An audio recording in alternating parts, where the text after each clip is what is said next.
জুলাই অভ্যুত্থানে প্রাণ গেছে ১৪১ শিশুর। কেউ রাজপথে, কেউ মা বাবার সঙ্গে ঘরে, কেউ ছিল বাবার কোলে।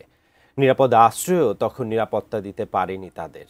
আরও জানাচ্ছেন সহকর্মী মনিরুল ইসলাম মিন্টু।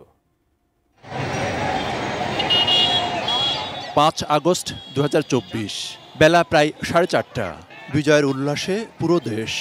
রাজধানীর উত্তরা এলাকাতে বাবা মা বড় ভাইয়ের সঙ্গে সেই উল্লাসে যোগ দিয়েছিল ৬ বছরের শিশু জাবির ইব্রাহিম।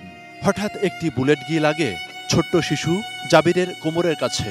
কিংকর্তব্য বিমূঢ় বাবা মা জাবির ইব্রাহিমকে নিয়ে এ হাসপাতাল থেকে ও হাসপাতালে ছোটেন। কিন্তু এরই মধ্যে সবাইকে কাঁদিয়ে চির বিদায় নেয় জাবির ইব্রাহিম। ওকে দ্রুত কুয়েত মন্ত্রী হাসপাতালে নিয়ে গেল। আমি আবার তাড়াহুড়া করে এর মধ্যে দেখলাম 2-3 জন গুলিবিদ্ধ হয়ে পড়ে গেছে ওইখানটাই। আমার ওয়াইফকে নিয়ে আমি দ্রুত হাসপাতালে গেলাম। হাসপাতালে যাওয়ার পরে ইমার্জেন্সিতে যখন গেলাম, ওই লাস্ট আমার ছেলে 2বার শুধু বাবা বলে ডাকলো, 2বার বাবা বাবা বলে ডাকতেছিল। তখন আমি তাকে সান্ত্বনা দিলাম, বাবা আল্লাহকে ডাকো, আল্লাহকে ডাকো।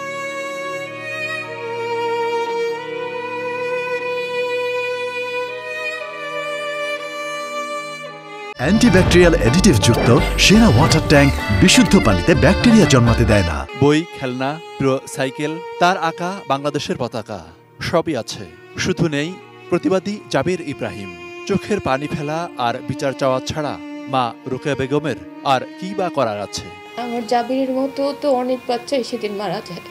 সেদিন না, 7 জুলাই ধরেই তো অনেক বাচ্চা মারা যায়। আমি প্রত্যেকটা হত্যার বিচার চাই। আসলে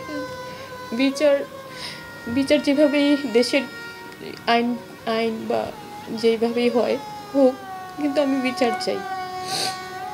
আমি চাই। 19 জুলাই শুক্রবার যাত্রাবাড়ি এলাকা। আন্দোলনের পক্ষে বিপক্ষে 2 দল। একটি গ্রুপের মাথায় হেলমেট, হাতে পিস্তল। ভবনের 7 তলায় বাবা মায়ের সঙ্গে ছিল 4 বছরের ছোট্ট শিশু আব্দুল আহাদ। হঠাৎ ঘাতকের একটি বুলেট ফুটফুটে আহাদের চোখে আঘাত হানে। 2টা গ্রুপ যে ইট পাটকেল ছসি করে বা করতেছে, একবার ঠিক মাছ মিডিলে। তখন আমি একটা গ্রুপকে একটু আমার হাতকে দেখাইলাম যে আমার ছেলেগুলি লাগছে, আমাকে একটু যেতে দেন প্লিজ। বাবা আবুল হাসান শান্তর হতাশা, সেদিনের ভিডিও ফুটেজ থাকা সত্ত্বেও আসামিদের গ্রেপ্তার করা হয়নি। আহাদকে নিয়ে চেষ্টা চলেছে রাজনীতির। এটা সিসিটিভি ফুটেজ দেখলাম, যে এখানে স্পষ্ট দেখা যাচ্ছে কিছু মানুষ দেখা যাচ্ছে। তো আমার তো দরকার প্রকৃত আসামি যা, অন্য নিরপরাধ কাউকে রাজনীতি কাউকে তো আমি যাবো না।